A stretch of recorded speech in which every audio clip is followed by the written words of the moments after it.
Assalamualaikum warahmatullahi wabarakatuh.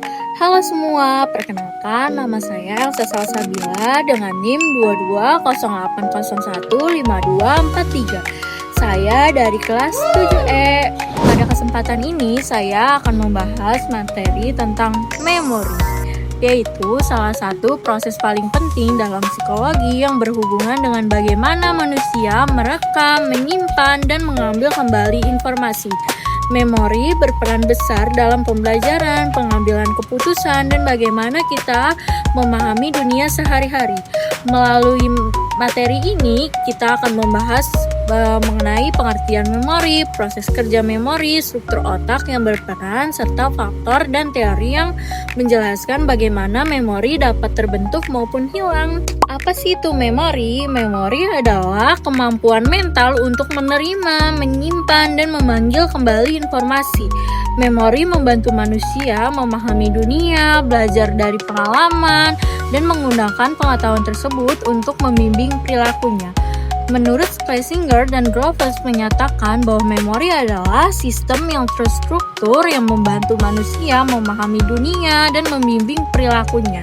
Artinya, memori adalah dasar dari semua proses mental. Memori manusia itu sangat besar, bisa menyimpan hingga jutaan sampai triliunan bit informasi.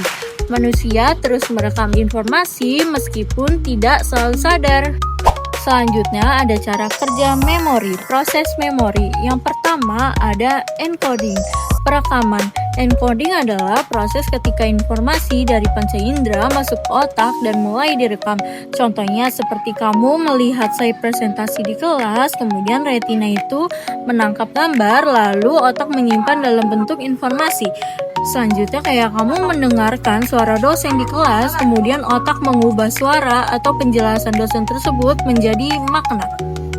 Yang kedua, yaitu storage atau penyimpanan.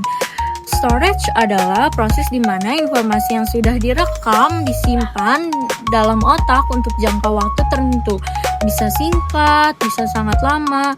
Nah, storage lemah itu cepat hilang yang disebut dengan STM, short term memory, atau yang disebut dengan memori jangka pendek. Ini adalah memori sementara, tempat otak menyimpan informasi sebentar saja. Informasi itu cuma mampir sebentar lalu hilang. Contohnya seperti teman menyebut nomor OTP, kamu hanya ingat tuh 10 detik, habis itu hilang. Selanjutnya itu ada storage kuat, bertahan lama yang disebut dengan LTM, long term memory. Ini tempat atau menyimpan informasi untuk waktu yang sangat lama, bisa hari, bulan, tahun, bahkan seumur hidup. Informasi tersimpan sangat lama karena sering diulang atau penting. Contohnya seperti kamu hafal PIN ATM karena selalu dipakai, lagu masa kecil balonku ada 5. Kamu masih ingat sampai sekarang, kamu ingat ulang tahun kamu ingat teori psikologi yang sering kamu pelajari.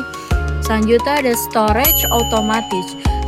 Tersimpan tanpa usaha. Informasi masuk memori tanpa kamu niat menghafal. Contohnya seperti kamu ingat jalan pulang ke rumah meskipun tidak menghafal, kamu hafal suara motor ayah atau ibu kamu tanpa pernah belajar. Selanjutnya ada retrieval, pemanggilan kembali. Retrieval adalah proses mengeluarkan kembali informasi yang sudah disimpan dalam memori. Ini ada 4 jenis. Yang pertama ada recall, yaitu adalah proses memanggil kembali informasi dari memori tanpa petunjuk apapun. Yang kedua ada recognition, yaitu adalah memori yang muncul karena melihat stimulus atau petunjuk. Yang ketiga itu ada relearning, adalah proses ketika kita mempelajari sesuatu yang pernah dipelajari sebelumnya. Selanjutnya ada reintegration, adalah ketika satu stimulus kecil memunculkan memori lengkap termasuk suasana, emosi, dan detail.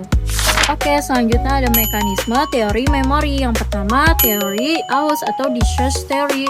Ini adalah misalnya kayak kita lupa karena memori itu jarang dipakai, semakin tidak digunakan semakin lemah jejak memorinya.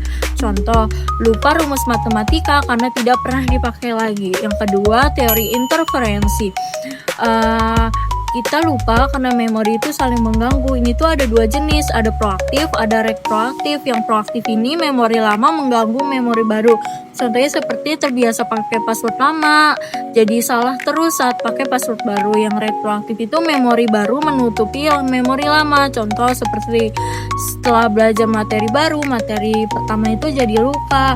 Yang ketiga ada teori pengolahan informasi. Otak bekerja seperti komputer, informasi diproses melalui 3 tahap, yaitu ada sensory memory.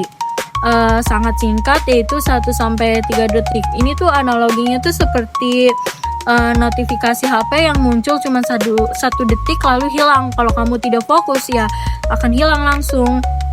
Yang kedua itu ada short term memory yang disebut dengan STM, 15-30 detik jangka waktunya. Contohnya seperti dosen bilang instruksi kerjain nomor 1-5 dulu ya, terus kamu ingat sebentar terus hilang. Yang ketiga ada long term memory atau yang disebut dengan LTM, penyimpanan lama dan besar, bertahan bisa berhari, bertahun, bahkan seumur hidup. Contohnya seperti kamu ingat ulang tahunmu, kenangan masa kecil, teori psikologi, dan lain-lain. Selanjutnya ada faktor yang mempengaruhi memori. Ada 4 faktor utama. Yang pertama itu ada perhatian. Jika kita tidak fokus, encoding itu akan gagal. Memori tidak pernah terbentuk. Contohnya seperti saat dosen menjelaskan materi, kamu itu malah main HP. Sudah pasti kamu itu tidak paham materi atau mengingat ya. Yang kedua ada pengulangan. Semakin sering digunakan, semakin kuat disimpan. Contoh seperti PIN ATM, password IG, masuk ke LTM karena sering dipakai. Yang ketiga itu ada emosi. Pengalaman emosional sangat kuat tersimpan. Contohnya itu seperti kamu tidak pernah lupa pengalaman masa kecil yang menyenangkan atau yang membuat kamu traumatis.